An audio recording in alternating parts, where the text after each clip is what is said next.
Explain the formation of rainbow. मैं primary rainbow बता रहा हूँ और ये अब मैं डिटेल में बता रहा हूँ। ये लंबा जाएगा, करीब 15 से 16 मिनट लगेंगे इस पूरे एक्सप्लेनेशन को करने में। तो I expect a lot of focus while I am doing this because it is not going to be very easy, it's not that difficult also. See, हमारे बारिश के टाइम में सस्पेंडेड ड्रॉपलेट्स इन एटमॉस्फेयर होती हैं। लाइट एंटर करती है और कहाँ जाएगी उसको पता करने के लिए नॉर्मल का बनाना बहुत ज़रूरी है, क्योंकि नॉर्मल टेल्स अस अवे की closer to the normal. Obviously rare to denser it it's towards the normal. तो अब ये जो रेडियस है ये ही सरफेस के लिए नॉर्मल का रोल प्ले करेगा। सब जानते हैं कि स्फीयर के लिए रेडियस नॉर्मल होता है। ये एंगल ऑफ इंसिडेंस है और ये angle of refraction. Suppose this centre is A, I call it this B and this point as A B, sorry this is A, this is B. Now ये भी normal हो गया। अब यहाँ पर 96% लाइट, 95-96% लाइट रिफ्रैक्ट होकर बाहर चली जाएगी। लेकिन कुछ हिस्सा लाइट का रिफ्लेक्ट होगा। So it is not total internal reflection, it is simply reflection. तो इंटरनल रिफ्लेक्शन जो होगा थोड़ा सा, वो लॉ ऑफ रिफ्लेक्शन को फॉलो करते हुए, और ओ बी और ओ ए दोनों साइड सेम है क्योंकि रेडियस हैं, सबको आइसोसेलेस ट्रायंगल की प्रॉपर्टी पता है, तो ये भी एंगल आर हो जाएगा। और रिफ्लेक्शन के लॉ ऑफ रिफ्लेक्शन प्रॉपर्टी के अकॉर्डिंग ये एंगल भी आर हो जाएगा। Once again, I'm going to make a normal to find out where the light will go, and I realize that this point, उस point C, which makes OC and OB again radius हैं एक triangle के, तो दोनों बराबर length के होंगे और ये भी एंगल R हो जाएगा। Okay, now the light will come out away from the normal. Okay, now the incident angle was I and I got R. Obviously, if this R, I will again get I by simple Snell's law. Okay, you can apply Snell's law, sin I by sin R. So अगर हम mu और I रख के R मिल रहा है, अगर mu की value यहाँ रख के I पुट करता हूँ, मुझे R स्नेल्स लॉ से मिलता है, तो ऑब्वियसली सेम R रखने पर और सेम म्यू रखने पर मुझे I ही तो मिलेगा। तो इसलिए ये एंगल जो इमर्जेंट एंगल है, जो बाहर निकल के आया, वो I के बराबर ही आया। तो अब मुझे समझ में, आई होप आप सबको एक डायग्राम क्लियर होगा। नो लेट अस सी, जैसे कि हमने शॉर्टकट में डायग्राम बताए हैं आपको कैसे बनते हैं। हमको ये एंगल देखना है कि ये एंगल कितना है। अभी मान के चलिए कि ये रेड लाइट है, हम दो लाइनें नहीं बना रहे हैं, ना कन्फ्यूजन हो जाएगा। अभी हम सिर्फ रेड लाइट की बात कर रहे हैं, तो ये रेड लाइट जो है ये एंगल कितना है ये हमको देखना है। थोड़ा सा इसको मैं ऐसे बना लेता हूँ, क्योंकि हमें अल्टीमेटली ये लाइन और ये लाइन आपस में पैरेलल चाहिए। देखो, अगर ये स्फेरिकल ड्रॉपलेट ना होती तो लाइट तो सीधी निकल जाती ना। ये देखो सीधी जा रही लाइट, है ना। थोड़ा जल्दी कर दिया बनाने में, हमें इसके पैरेलल बनाना है। आई टेल यू वाई, थोड़ी देर में बता दूंगा मैं क्यों। I just need to make a parallel line, this line should be parallel to this line. So अगर ये ड्रॉपलेट ना होती तो लाइट सीधी निकल जाती, ये सब नो। पर लाइट तो ऐसे निकल गई, लाइट तो अल्टीमेटली घूम फिर के ऐसे पहुंच गई। तो अगर मैं डिविएशन देखना चाहता हूँ, इस लाइट का डिविएशन कितना हुआ है, तो मुझे इसे प्रोड्यूस करना पड़ेगा, and this will be the deviation I require. yes or no?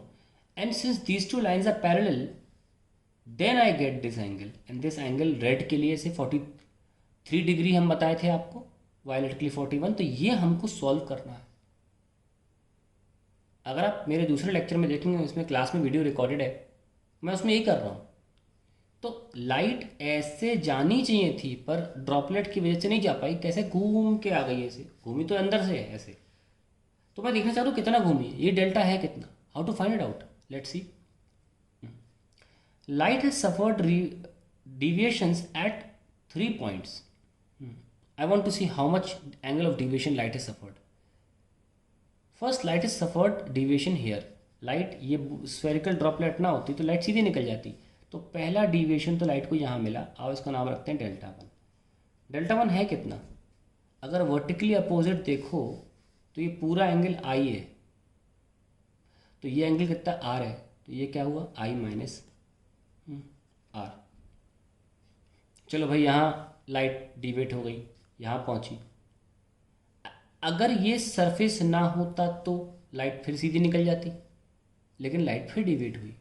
तो दूसरा डिविएशन जो लाइट का हुआ वो यहाँ पे हुआ, ये कितना हुआ 180 minus 2r। Second deviation 180 minus 2r। फिर से अगर ये सरफेस ना होता तो लाइट फिर सीधी निकल जाती। और देखो ये और ये वर्टिकली अपोजिट आर है, लाइट निकल जाती सीधी, पर लाइट यहाँ से ऐसे क्लॉकवाइज, देखो यहाँ भी कितना क्लॉकवाइज, यहाँ भी लाइट कैसे घूमी क्लॉकवाइज, और यहाँ भी लाइट कैसे घूमी इधर डिवेट हुई क्लॉकवाइज। हर बार लाइट ऐसे ऐसे ऐसे, हर सरफेस पे लाइट क्लॉकवाइज डिवेट हुई है। तो तीसरा डिविएशन कितना है, अगर ये एंगल आर है, ये पूरा आई था, तो once again I minus r. ये तीनों डिविएशन ऐड करिए तो टोटल डिविएशन नहीं मिल गया आपको, ये वाला देखो ना, लाइट पूरी डिवेट हो गई, लाइट जा रही थी ऐसे, लाइट चली गई ऐसे, तो टोटल डिविएशन तो ये हुआ ना, है ना। ये तो एक्यूट डिविएशन, मतलब ये एंगल निकालने के लिए मार्क किया गया है। लाइट सीधी चली जाती है अच्छी खासी, पर लाइट कैसे जा रही है, तो डिविएशन क्या हुआ, ये हुआ। इसको डेल्टा डैश मान लेते हैं। सो टोटल डेल्टा डैश क्या हुआ, it is I plus I 2i minus 4r plus 180, but I need this angle, so delta will be equals to 180 minus delta dash, so that will be 180 minus 2i minus 4r plus 180, that will be equal to 4r minus 2i, 180 180 cancel हो जाएंगे, delta ये आ गया। Now how to find out this delta? First of all, deviation maximum तो कितना भी हो सकता है, but minimum I want to find out what is the minimum angle of deviation at which rainbow will start be we can start seeing it. So I will need to find out, I need to minimize this delta. To find out, to minimize it, we differentiate it with respect to I, because I is the governing variable here, because R तो independent variable, I independent variable है और R dependent variable है। कैसा I होगा उसके according कैसा R होगा ये पता लगेगा। तो हम डिफरेंशिएट उसके रिस्पेक्ट में करते हैं जो बदल सकता है, तो हम डिफरेंशिएट I के रिस्पेक्ट में कर रहे हैं for minimum deviation. So for minimum deviation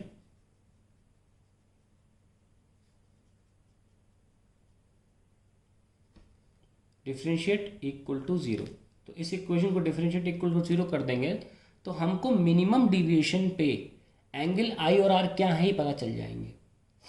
so let's find out what is the differentiation value d by d I for r minus 2i। For r और आई डिफरेंट लेटर्स हैं तो I have to write d r by d I, minus I same है तो 2 बचेगा, equal to zero, क्योंकि हमको पता है फॉर मैक्सिमम या मिनिमम के लिए हम ज़ीरो के बराबर करते हैं। From here we get the value of d r by d I which is 1/2। Remember we need to find out the minimum deviation, and for minimum deviation we need values r and I. Till we don't have the values r and I we cannot find out delta minimum. Okay, and हम r और I find करने के लिए ही mathematics लगा रहे हैं। अब एक पेज की मैथमेटिक्स, सिंपल मैथमेटिक्स लगेगी and we'll reach the values of I and R. Let's see how. Now let's write the Snell's law.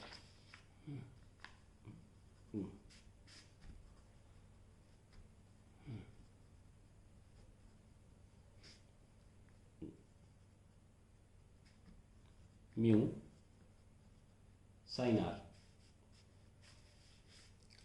Now let's differentiate with respect to I. sin I का cos I हो जाएगा, mu constant है, and sin R का होगा cos R into R का होगा d r by d I. So cos I is equals to mu cos r into 1 by 2. Why? Because we just find out dr by di is 1 by 2. 2 cos I is equals to mu cos r. I need the value of r and I. Okay. Now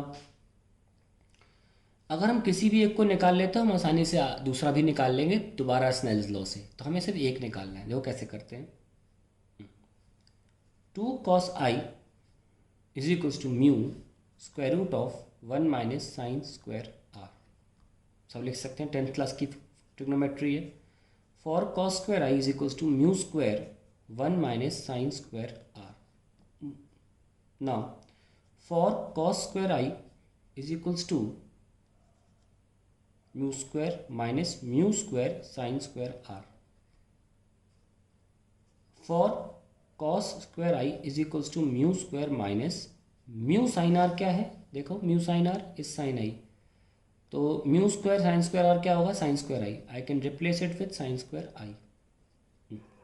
cos square I is equals to mu square 1 minus cos square I. For cos square I is equals to mu square minus 1 plus cos square I.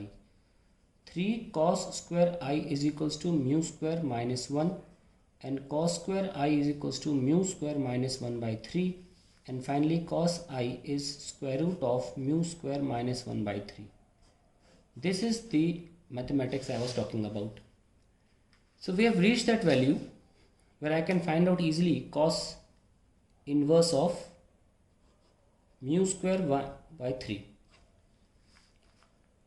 Now if I put the value for refractive index of red from the Cauchy equation, I put the wavelength value of red, then I find out the value of mu red, which is, I have the data with me 1.329. When I put the value 1.329, I get I is equals to 59.6 degree. I have calculated with my calculator. I get 59.6 degree. And then using Snell's law, mu is equals to sin I by sin R. Using mu value 1.329, sin 59.6 upon sin R, I get the value of R 40.5. Now these values I and R are calculated considering delta is minimum. So I get the minimum value of the deviation, जिसकी value हमने क्या निकाली थी, for r minus 2i. We have got the values 4 into 40.5 minus 2 into 59.6, and when we solve it we get the value 42.8 degree, very close to 43 degree. So this is the value for delta minimum for red. कितना है, 42.8 delta for red, and hence we can mark this value red के लिए as 42.8 degree. That is how we get the values. Now with the similar logic you can find for violet. For violet it is 1.343. We know that violet के लिए refractive index ज़्यादा होता है और है भी। यहाँ देखो 329 है, यहाँ 343 है, और जब हम वैल्यूज़ रखेंगे तो कॉरेस्पॉन्डिंग आई की वैल्यू आएगी 58.8 डिग्री और आर की वैल्यू आएगी 39.6 degree, and corresponding delta minimum for violet will be 40.8 degree, very close to 41. So these are the values, and hence if we'll have another arrow of violet, we'll get the value. This is the entire explanation of how a rainbow is formed.